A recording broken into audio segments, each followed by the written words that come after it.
தொழிலாளர் மீது அராஜகம். நியாயம் தானா, நியாயம் தானா? சங்கம் வைத்த தொழிலாளர்களை டிஸ்மிஸ் செய்வது நியாயம் தானா? சங்கம் வைத்த தொழிலாளர்களை டிஸ்மிஸ் செய்வது நியாயம் தானா? நியாயம் தானா, நியாயம் தானா? தலையிடுக, தலையிடுக. தமிழக அரசே தலையிடுக, தலையிடுக, தலையிடுக. தமிழக அரசே தலையிடுக. நான் நடத்துகிற இந்த சகோதர ஆர்ப்பாட்டம் தொடர்ச்சியாக வலுவாக முன்னெடுக்கப்படாமல் தமிழகத்திலே ஒரு தொழில் விதிக்கு பெரும் குந்தகம் ஏற்படாமல் அரசு தவிர்த்துக் கொள்ள வேண்டுமானால் உடனடியாக இந்த பிரச்சனைக்கு பேச்சுவார்த்தை மூலமாக முடிவு காண வேண்டும். முடிவு காண்பது என்று பெரிய விஷயம் அல்ல. தற்காலிக வேலை நீக்கத்தை பார்க்காத சங்கம் அல்ல சிஐடியு. இப்போதும் பல தொழிற்சாலைகளே தற்காலிக வேலை நீக்கம் இருக்கிறது, அங்கேயும் தற்காலிக வேலை நீக்கம் இருக்கிறது. ஆனால் தற்காலிக வேலை நீக்கத்தை சாம்சங்களை எதிர்த்து ஏன் வேலை நிறுத்தம் நடைபெறுகிறது? தற்காலிக வேலை நீக்கம் அந்த தொழிலாளிகள் செய்த ஏதோ பெரிய குற்றத்திற்காக அல்ல, தொழிற்சங்கத்தை ஒழிப்பதற்காக, தொழிற்சங்கத்தை அழிப்பதற்காக, தொழிற்சங்கத்தை அதில் உறுப்பினராக இருப்பவர்களை திரட்டுவதற்காக, அதற்காக செய்யப்படுகிற சஸ்பென்ஷன். அந்த சஸ்பென்ஷனுக்கு ஏதோ ஒரு காரணம் சொல்ல வேண்டும். ஆக ஒரு காரணத்தை சொல்லுகிறார். ஆக அடிப்படை காரணம் சங்கம் தான், சங்கத்தை இல்லாமல் செய்வதுதான். இன்னொரு பக்கத்தில் மிக வலுவாக அந்த கமிட்டியை எல்லா வகையிலும் ஊக்கப்படுத்திக் கொண்டிருக்கிறார். கடந்த பல மாதங்களாக அந்த கமிட்டியை அமைத்து தொழிற்சாலைக்குள்ளேயே அவர்களுக்கு ஒரு அலுவலகம் அமைத்து அந்த அலுவலகத்தை நிறுவனத்தாரே சென்று திறந்து வைத்து அதில் பிறகு ஒரு டசன் கணக்கான பேருக்கு வேலை செய்யாமல் சம்பளம் கொடுத்து நீங்கள் டிபார்ட்மெண்டாக போய் அதிகாரிகளுக்கு கூட வைத்துக் கொண்டு தொழிலாளிகளை மிரட்டி கையெழுத்து வாங்குங்கள் என்று அனுமதித்து அதற்கு பிறகு நீங்க வாங்க உங்களுக்கு பிரியாணி கிடைக்கும், வேற கிடைக்கும், பாட்டில் கிடைக்கும், அது கிடைக்கும், இது கிடைக்கும் என்று 3 ஜனரல்வாதிகளை வெளியேற்றுவதற்கு ஏற்பாடு செய்து அதற்கு அவர்கள் அழைத்து செல்ல நிறுவனமே பஸ் கொடுத்து, அவங்களா பண்ணல, நிறுவனமே பஸ் கொடுத்து இத்தனையும் இந்த நிறுவனம் செய்து கொண்டிருக்கிறது. இதை செய்வதற்கு சட்டத்தில் எந்த உரிமையும் கிடையாது. ஒரு சங்கத்தை அமைக்கிற அந்த நிகழ்வு போக்கில் the formative stage of a union அந்த சங்கத்தை இல்லாமல் செய்ய அண்டர்மைன் பண்ண காசை காட்டுவதோ நடவடிக்கையை காட்டுவதோ வேறு திரட்டல் விடுவதோ அன்பேர் என்றுதான் ஐடியா சொல்லுகிறது. இந்த சங்கம் இப்போது அமைக்கப்படுகிற கட்டத்தில் இருந்த சங்கம் இப்போதுதான் அதுக்கு பதிவு கிடைத்திருக்கிறது. அதை ஒட்டி நீங்கள் எடுக்கிற எந்த நடவடிக்கையும் அன்பேர் தான். டிபார்ட்மெண்டலில் டிரான்ஸ்பர் பண்ணுகிறீர்கள், தொழிலாளிகளுக்கு மிரட்டுகிறீர்கள். அந்த சங்கத்தில் இருந்து வெளியேறி இந்த சங்கத்தில் இந்த கமிட்டியிலே கையெழுத்து போட்டால் வட்டி இல்லாமல் 3 லட்சம் ரூபாய் கடன் கிடைக்கும் என்று அறிவிக்கிறீர்கள். இது எல்லாவற்றையும் லேபர் டிபார்ட்மெண்ட்ல சொல்லி அப்படி அவர்கள் அறிவிக்கிறார்களே, என்ன நியாயம்? இது அன்பேர் அல்லவா என்று கேட்டால் ஏன் அப்படி அறிவிக்கிறீங்க? அது எப்படி அப்படி கொடுக்க முடியும்? அப்படி இவங்களுக்கு கொடுங்க. யாரு? Labour department. நாங்க கொடுங்க, அப்ளிகேஷன் கொடுங்க, நாங்க எல்லாம் ஃபில்அப் பண்ணி தர்றோம், எங்களுக்கும் கொடுங்க. இல்ல அதுக்கு சில நிபந்தனைகளா இருக்குது. நிபந்தனை இருக்கிறவனுக்கு கூட நீ சொல்லாம வைத்திருக்கிற நிபந்தனை கமிட்டியை கையெழுத்து போட வேண்டும் என்பதுதான். அதை நாங்கள் எடுத்துக்க முடியாது. அதுக்கப்புறம் இவ்வளவுதான் சொல்லி தொழிலாளர் துறை நம்ம எதிரில் நீங்க கொடுக்கணும், பாரபட்சம் காட்டக்கூடாது. நம்ம அடிப்படையான விஷயமா என்னன்னா தொழிலாளிகளுக்கு இடையில வித்தியாசப்படுத்தக்கூடாது, பாரபட்சம் காட்டக்கூடாது. ஏராளமான பாரபட்சம். இந்த சம்பளமே ஒவ்வொருத்தரும் ஒவ்வொரு மாதிரி. ஒரே நல்ல வேலை செய்தவனுக்கு, ஒரே வேலை செய்யறவனுக்கு, ஒரே இருக்கிறவனுக்கு வேற வேற சம்பளம். கடந்த 16 ஆண்டுகளாக இவர்களுக்கு கொடுக்கப்பட்ட ஊதிய உயர்வுகள் எல்லாம் நிர்வாகம் விருப்பப்படுகிறபடி கொடுப்பாரு. இவருக்கு 1000 ரூபாய், அவருக்கு 1200 ரூபாய். ஏன்னா அவருக்கு மூக்கு நல்லா இருக்குது, இவருக்கு மூக்கு நல்லா இல்ல. அவர் அவரை பார்த்து சிரிச்சாரு, இவர் இவரை பார்த்து சிரிச்சாரு. அவர் அந்த முதலாளியை பார்த்து என்னையாவது கேள்வி கேட்டாரு, ஆகவே கிடையாது. இதுதான் ஒரு தொழிலாளியுடைய பெர்ஃபார்மன்ஸுக்கான அளவுகோல். அப்படி சம்பளத்தில் மிகப்பெரிய முரண்பாடுகள் இருக்கிறது. நம்முடைய கோரிக்கை, முதன்மை கோரிக்கை, இந்த முரண்பாடுகள் அகற்றப்பட வேண்டும் என்பது. அதுதான் நிறுவனத்துக்கு மிகப்பெரிய பிரச்சனையாக இருக்கிறது. ஆகவே நிறுவனம் அந்த கோரிக்கையிலிருந்து எல்லா கோரிக்கைகளையும் ஊதிய உயர்வு கோரிக்கை உட்பட முடிக்க வேண்டும் என்பது நம்முடைய கோரிக்கை. இதை மிக வலுவாக இந்த சங்கம் வாதிடும், அதை பெறுவதற்கான நடவடிக்கைகளை மேற்கொள்ளும். எல்லா வகையிலும் ஒருவேளை நீதிமன்றத்திற்கே சென்றாலும் கூட இந்த அனாமதி போன்ற பிரச்சனைகள், ஊதிய முரண்பாடு போன்ற பிரச்சனைகள் தீரும். நிர்வாகத்திற்கு மிகப்பெரிய செலவு முடிக்கும் அதை சீர் செய்வதற்கு. இதெல்லாம் அவர்களுக்கு தெரியும். ஆகவே சங்கம் இல்லாமல் செய்துவிட வேண்டும் என்றுதான் திரும்ப திரும்ப நமக்கு எதிரான நடவடிக்கை அவர்கள் மேற்கொண்டே இருக்கிறார்கள். தொடர்ந்து நிறுவனத்துக்கு நமக்கும் தொழிலாளர் துறை முன்னால் பேச்சுவார்த்தை நடக்கிறது. நம்மோட அவர்கள் பேச மாட்டார்கள், நேரடியாக பேச மாட்டார்கள். ஏன்னா நாம தென்கொரியாவிலிருந்து வந்தவங்க, அவங்க இந்தியாவிலே பிறந்து வளர்ந்தவங்க. யாரு? அந்த தென்கொரியாக்காரன்.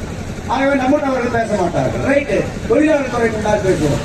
தொழிலாளர் துறையில் இதுவரை நாம் வைக்கிற எந்த வாதத்திற்கும் நிறுவனத்திடமிருந்தும் பதிலில்லை, தொழிலாளர் துறை அதிகாரிகளிடமிருந்தும் பதிலில்லை. நீங்க ஒழுக்கக்கேடாக நடந்தீங்க. ஏது ஒழுக்கக்கேடு?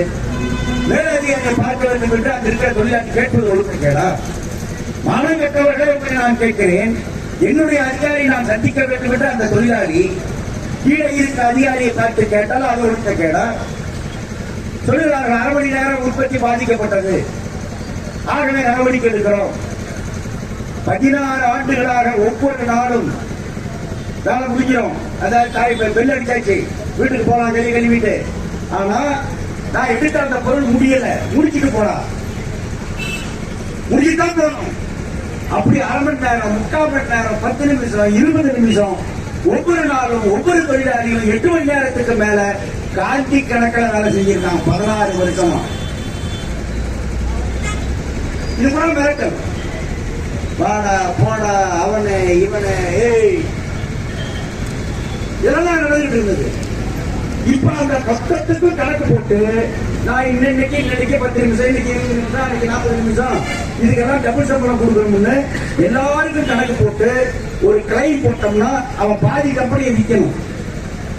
அவ்வளவு கொள்ளையடிக்கிற ஒரு கொண்டுற நிறுவனம் இன்றைக்கு இந்த தொழிலாளி பார்த்து நீ 1/2 மணி நேரம் பண்ணிட்ட, 1/2 மணி நேரம் பெரிய 1/2 மணி நேரம், 1/2 மணி நேரம் உற்பத்தி பாதிச்சிருக்குங்க அப்ப நீங்க எங்கிட்ட சொல்லு, 1/2 மணி நேரத்தை காம்பன்சேட் பண்ணி கொடுக்குறோம். ஏன்னா பெரிய விஷயமா அது? சரி 2 மணி நேரம் ஓவர் டைம் வைக்கிறேன், 1/2 மணி நேரத்தை காம்பன்சேட் பண்ணி கொடுக்குறேன். இப்படிதான் நீ நடவடிக்கை எடுப்பேன். உடனே 18 பேருக்கு 3 பேருக்கு சஸ்பென்ஷன், அப்புறம் படிப்படியா 18 பேருக்கு. எதுக்கு 18 பேருக்கு சஸ்பென்ஷன்? உள்ள எந்த பெரிய அசம்பாவிதம் கிடையாது. ஒன்றும் வயலன்ஸ் இருக்கணும், வன்முறை இருக்கணும், அல்லது ஏதாவது ஒரு பிரச்சனை டேமேஜ் பண்ணியிருக்கணும், அல்லது உற்பத்தியில் அவன் ஏதாவது பெரிய கோளாறு பண்ணி அந்த கோளாறு நிறுவனத்துடைய பேரை கெடுத்திருக்கணும், அல்லது நிறுவனத்தினுடைய தொழில்நுட்பத்தை எதையாவது இவன் இன்னொரு போட்டி கம்பெனிக்கு வித்திருக்கணும், போட்டி கம்பெனிக்கு கொடுத்திருக்கணும். இந்த மாதிரியான குற்றத்துக்கு மட்டும்தான் சஸ்பெண்ட் செய்து விசாரிக்கணும், வேற உள்ள இருக்க முடியாது. அதாவது உங்களுக்கு மேலதிகாரி சந்திப்பு நீ உள்ளே இருக்கிறான்னு சொல்றது என்ன நியாயம் இருக்கு? என்ன சர்க்கரை இருக்கு? இரண்டாவது, அவன் குற்றம் பண்ணி இருந்தா மர்மம் கொடு, பதில் தரணும், என்கொயரி வையே, என்னுடைய நிலையை சொல்ல வாய்ப்பு கொடு, அதுக்கப்புறம் முடிவு. அந்த முடிவு சரியா தப்பா நீதிமன்றத்தை பார்த்துக்கலாம். இதானே சட்டம், இதானே நீங்க செய்யணும். இதுவரை நடந்த எந்த பேச்சுவார்த்தையிலும் எங்க மேல நீ கையை வைக்கிறாங்க நாங்க சொல்லல. சரி உனக்கு ஏதோ குட்டி கட்டு போய் பண்ற, மூளை கட்டு போய் பண்ற, உங்க நடவடிக்கை எதுவும் நிக்காது, சரி சஸ்பெண்ட் மட்டும் நாங்க ஒத்துக்க முடியாது, சாட்சி நாங்க பதில் கொடுக்குறோம், பதிலுக்கு என்கொயரி பார்ப்போம், உன் சாட்சியை கொண்டு வா, நாங்க என்ன தப்பு பண்ணோம்னு என்றுதான் நம்ம கேட்கிறோம். ப்ரொசீடிங்ஸே கூடாது என்பது நம்முடைய வாதம். ஆனா அதைத்தானே செய்யணுமே தவிர முன்னாடியே தண்டனை கொடுக்கக்கூடாது. சஸ்பென்ஷன் தண்டனை. ஆனா துரதிருஷ்டப்பட்ட நாட்டில் என்ன சொன்னா தெரியுமா? தற்காலிக நாடு நீக்கம், விலை நீக்கம் என்பது தண்டனை அல்ல. அது ஒன்று போனாரா முதலாளிக்கு எவனாலும் சஸ்பெண்ட் உட்கார வச்சிடலாமே. அதே அப்பா அவருக்கே சஸ்பெண்டுப்பா, அதே அப்பா அவருக்கு சஸ்பெண்டுப்பா, ஜெனரல் செக்ரட்டரியே சஸ்பெண்டுப்பா, நாளைக்கு நமக்கு என்னப்பா ஆகும் அப்படின்னு மற்ற தொழிலாளி போறா பயந்து நடுக்கி கவுன்சிலே ஒதுக்கு போய் இவன் சொன்ன இடத்தெல்லாம் கைத்து போடுவாங்க. எவ்வளவு கிறுக்கணுங்க பாருங்க. எத்தனை சஸ்பென்ஷன், எத்தனை அடக்குமுறை, எல்லாத்தையும் தெரிஞ்சுக்கிட்டாண்டா தொழிற்சங்கம் உலகத்தில் நிலைநாட்டப்பட்டிருக்கிறது, இந்தியாவில் நிலைநாட்டப்பட்டிருக்கிறது, இந்த காஞ்சிபுரம் மண்ணிலும் நிலைநாட்டப்பட்டிருக்கிறது. இதனால ஒரு மண்ணு அன்பார்ந்த தோழர்களே, தொடர்ந்து பேச முடியாது. இந்த போராட்டத்தில் கலந்து கொண்டிருக்கிற அத்தனை தோழர்களுக்கும் தொழிலாளர்களுக்கும் நமது சிறுத்தலை மாநில தலைவர் மரியாதைக்குரிய ஏஎஸ் அவர்களுக்கும் மற்றும் மாநில நிர்வாகிகளுக்கும் சிஐடி தலைவருக்கும் வணக்கம். சாட்சி தேர்ந்தெடுக்கிற இந்த போராட்டம் அது அவர்களாக உருவாக்கின்றன. நான் இந்த போராட்டத்தை கொண்டுவரவில்லை. நிர்வாகம் இந்த போராட்டத்தை பிரித்திருக்கிறது. போராட்டத்தை பிரித்ததற்கு முக்கிய காரணம் அவர்கள் தொழிற்சாலையை சட்டத்துக்கு விரோதமாக நடத்தினார்கள். சட்டத்துக்கு விரோதமாக நடத்துவது தவறு என்று நான் தொழிற்சாலை அதிகாரிக்கு புகார் செய்தேன். தொழிற்சாலை அதிகாரி கடந்த 20 நாட்களாக எந்த நடவடிக்கையும் எடுக்கவில்லை. மாநில தொழிலாளர்துறை அமைச்சர்கள் தெரிவித்தார். அவரும் இது குறித்து பேசவில்லை. ஏறக்குறைய 1600 பேர் கடந்த 2 தினங்களுக்கு முன்பு வரையிலும் சாம்சங் தொழிற்சாலையில் சட்டத்தை உற்பத்தி வெளியேற்றிருக்கிறார்கள். அவர் வெளியேற்றமாக அவசர கேட்கும். நான் கேட்கவில்லை. நாம கேள்விப்பட தொழிற்சாலை துறை மூலமாக நடவடிக்கை எடுக்கிறார். நமக்கு குற்றச்சாட்டு பொறுத்தங்க எந்தெந்த துறையில் எப்படி எடுத்துக்கிறார்கள் ஆவணங்கள் ஆதாரம் இருக்கு. தொழிற்சாலைத்துறை அதிகாரிகள் இந்த தவறுதான் என்று சொல்கிறார்கள். ஆனால் நடவடிக்கை எடுக்க முடியாதவங்க கையில் கட்டப்பட்டிருக்கிறது. இந்த பின்னணியில் தான் தொழிற்சாலைக்குள்ள உயர்வு போராட்டத்தை நடத்தி வந்த முழு போராட்டத்திற்கு தெரியும். நேர கல்வி அவருடைய வெளிநாட்டுக்கு சேரவில்லை. ஆனால் கடைசி வழி இல்லாமல் தொழிலாளர்கள் வேலை செய்து கொண்டிருக்கிற அந்த இடத்தில் வெளியாட்கள் செய்வதை நிறுத்த முடியாத சாம்சங் தொழிலாளர்கள் அவர்கள் செய்த எந்திரத்தை அவர்களை உட்கார்ந்து கொண்டார்கள். இது எங்களுடைய அவர்தான் கட்டுறப்பட்ட அவர்தான் ஆர்டர் வச்சிருக்கான். கான்ட்ராக்டர் போல மற்றவர்கள் காங்கிரஸ் கிடையாது. அவங்க வெளியே போனா அவங்க போயிட்டாங்க. அரசு வெளியேற்ற வேண்டிய நடவடிக்கை சிஐடி சட்டத்தை அமல்படுத்தி தொழிலாளர்கள் சட்டவிரோத கூட்டத்தை வெளியேற்றிருக்கிறார்கள். இது சிஐடி எடுத்த நடவடிக்கை. எப்படி வெளியே போனாங்க? நீ தொழிற்சாலை எடுத்துக்கிறாங்க. ஆனால் என்ன பண்ணாங்க? வெளியே வரையிலும் போலீஸ் நம்ம வச்சுக்கலாம் என்று சந்தித்து பேச்சுவார்த்தை பேச்சுவார்த்தைக்கு வரல. ஏன்னா அந்த நாளை என்ன பண்ணீங்க? சுமார் சட்டா இன்ஸ்பெக்டர் நல்லது ரொம்ப அவர் நேற்று கொடுத்த வார்த்தை என்னன்னா, நீங்க கீழே எழுதினா 3 சட்டம் கட்டி கொடுக்கலாம். நான் வாங்கிக்கிறேன் சொன்னாரா இல்லையா? சொன்னாலும் இன்ஸ்பெக்டர் நானும் எடுத்து கொடுத்தேன். எல்லாரும் கொடுத்தோம். நைமன்ற பிறகு 7 மணிக்கு கட்டா 3 அதுக்கப்புறம் 17 இன்னைக்கு தகவல் 18 பரவாயில்ல. இதுதான் நாங்கள் முடிவெடுக்க நாங்கள் சில போராட்டங்களை அறிவிக்க கட்டாயத்துக்கு நாங்கள் தள்ளப்பட்டிருக்கிறோம். இன்றைக்கு காஞ்சிபுரம் மாவட்டத்தில் எல்லா சிற்றாட்சிகளிலும் தொழிற்சாலைகள் தேவைகள் சிஐடி அலுவலகத்திற்கு நூற்றுக்கணக்கான தொழிலாளர்கள் பல இடங்களில் ஆர்ப்பாட்டத்தில் ஈடுபட்டுள்ளாங்க. இது எல்லா நிறுவனத்துக்கும் ஒரு விஷயம். இப்படி ஒரு சட்டத்துக்கு விரோதமாக தொழிற்சங்கத்தில் அணுகினால் இதுதான் பதில் என்பதை ஒரு இண்டிகேட் பண்ணிருக்கோம். இதற்கு பெயர் என்னன்னா, இது பேச்சாளர் சிறப்பு எச்சரிக்கை. இந்த சட்டத்தை மீறினால் சிறப்பு சங்கம் சிஐடிக்கு உங்களை அனுமதித்தார், அரசு அனுமதித்தார். ஆனால் தொழிலாளர் அனுமதித்த மாட்டார், தொழிற்சங்கம் அனுமதித்தார். இதே மாதிரி பிள்ளைகள் தெரிவிச்சுனார். அவங்க இதுக்கு அவங்க குற்றச்சாட்டு பதிவு தொழிலாளர் பதிவு சொல்ல 28 கடைசியார் தரல. ஆனாலும் அழுந்தாரு. இப்ப நாங்க என்ன முடிவெடுத்தோம்னா, சட்டத்துக்கு விரோதமாக தொழிற்சாலை அனுமதிக்கிற ஸ்ரீபெரும்புத்தூர் தொழிற்சாலை முன்னோர்கள் 25ஆம் தேதி என்று சிஐடி ஸ்ரீபெரும்புத்தூர் ஏற்கனவே அறிவிச்சோம். சரி சனாதனமாக பார்த்தோம். முதல் கட்ட நடவடிக்கையாக 22ஆம் தேதி காலை ஸ்ரீபெரும்புத்தூர் அலுவலகம் முன்பு தொழிற்சாலை அலுவலகம் முன்பு தொழிலாளர்கள் சட்டவிரோத உற்பத்தியை அனுமதிக்காத கருத்தில் அந்த அலுவலகத்திற்கு புறப்படுவார்கள். இவர்களுக்கு பதில் செய்யாக வேண்டும். ஒன்று அதை ஒழுங்குபடுத்தினால் நாட்டில் ஏற்படுத்த என்ற முறையில் என்னுடைய குறியீடு போராட்டம் இருக்கும். நூற்றுக்கணக்கான தொழிலாளர்களை பங்கெடுப்பார்கள். அதுக்கடுத்து நாளை மறுநாள் சிஐடி அனைத்து அமைப்போடு கூட இருக்கும். திங்கட்கிழமைக்கு செவ்வாய்க்கிழமை நான் ஸ்டேட் போர்ட் கொடுக்க முடிவெடுத்துள்ளோம். அங்கிருந்து 16 நாளுக்கு பிறகு ஏற்கனவே மார்ச் 7, 8 அறிவித்திருந்தாலும் 16 நாட்களுக்கு பிறகு மார்ச் மாதம் 10ஆம் தேதி அன்று காஞ்சிபுரம் மாவட்டத்தில் அனைத்து ஆலைகளிலும் ஒரு நாள் காலநிலை போராட்டத்தை நடத்துவது என்று சிஐடி மையம் முடிவெடுத்திருக்கிறது. சட்டமன்ற நீங்க சந்திக்கலாம் சந்திச்சு எவ்வளவு பிரச்சனை கிடையாது.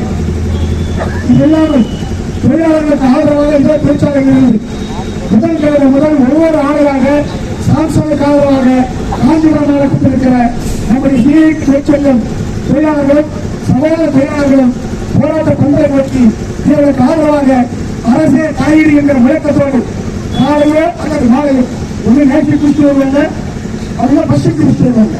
அதுவரையிலும் அந்த பகுதி முழுவதும் தொழிலாளர்கள் முழக்கத்தோடு காஞ்சிபுரம் மாவட்டம் கிளம்பி வெளிவந்ததை அரசு புரிந்து கொள்ள வேண்டும், சாம்சன் நிர்வாகம் புரிந்து கொள்ள வேண்டும். அவர்கள் மிரட்டுகிற தொழிலை கைவிட வேண்டும். நம்முடைய உயர்பாய்க்கு இருந்தால் முதலில் தொழிலாளர்களை திரும்ப ரெண்டு நாங்கள் சிறுபான்மை சொல்றாங்க, நாங்கள் சிறுபான்மை கிடையாது, சிறுபான்மை தான். ஒருவேளை இவங்களுக்கு பார்வை கோளாறு இருக்குமானால், எண்ணிக்கை கோளாறு இருக்குமானால் ரகசிய வாக்கெடுப்பை நடத்தி சாம்சங் சிஐக்கு சந்திக்க தயார். ரகசிய வாக்கெடுப்பு விசாரிக்க இருந்தால் நான் தொழிற்சாலை கூட சண்டை பேசுகிறோம். ஒரு மையாட்டி யாருக்கு சொல்ல போயிடும் ரகசிய வாக்கெடுப்பு என்ன ரத்தம் போடவே முடியும். நியாயமான உரிமை இருந்தது. நீங்கள் தேவையற்ற தாக்குதல் நிறுத்த வேண்டும். இதையெல்லாம் கலந்து செல்வம் போலும். இந்த மாவட்டம் முழுவதும் ஒரு நாள் கடைபிடித்த அந்த முழக்கத்தில் செல்வதற்கு முடிவெடுத்திருக்கிறோம். அனைத்து வர்த்தகர்கள் வியாபாரிகள் அவருடைய ஆதரவு காஞ்சிபுரத்துடைய பிரதான பகுதிகளில் மாவட்டத்தி கடையெடுப்பு போராட்டத்திற்கு நாங்கள் அலுவலகம் ஆதரவு தெரிவிப்பதாக புத்தகத்தில் தெரிவித்திருக்கிறார்கள். எஸ்எஸ் எலக்ட்ரானிக் தொழிற்சாலையில் இதுவரையும் 50 பேர் டிஸ்மிஸ், மேலும் 40 பேர் சிறுவாக்குகிறார்கள். அங்கு ஒரு பதற்றமான நிலைமை இருக்கிறது. அரசினுடைய இலாக்காவும் மிகுந்த மெத்தனை இருக்கிறது. அங்கு ஏற்படக்கூடிய எந்த ஒரு விளைவுக்கும் அரசு தொழிலாளர் துறை தான் பொறுப்பேற்க வேண்டும். தவிர நாங்கள் எச்சரிக்கை செய்ய வேண்டும். நல்லதல்ல. இந்த பகுதி முழுவதும் தொழிலமைந்து கிடைப்பதற்கு தென்மொழிநாட்டில் முயற்சித்துக் கொண்டிருக்கிறார்கள். நாங்கள் தொழில் அமைதி விரும்புகிறோம். தொழிலாளர் உரிமையை பேசி தீர்க்கப்பட வேண்டும் என்று சொல்வோம். இதை தவிர இவர்கள் எந்த கோரிக்கையும் இல்லை.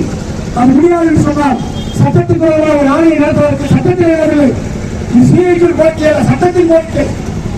அது மீறினால் நடவடிக்கை எடுக்க வேண்டியது தொழிற்சாலை துறையில் தமிழக அரசு தானே தவிர அது எந்த வேலை அல்ல.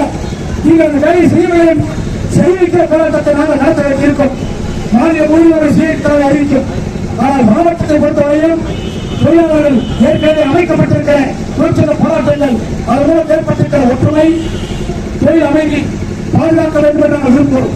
ஒருவேளை இந்த போராட்டம் தொடரமானால் எங்கள் போராட்டமும் தடுக்க முடியாமல் தொடரும். வழிபட்ட அறிவிப்புகளை நாங்கள் செய்து கொண்டே இருப்போம், போராடி கொண்டே இருப்போம். போராட்டம் ஓயாது என்று சொல்லி நிறைவு செய்கிறேன். நன்றி, வணக்கம்.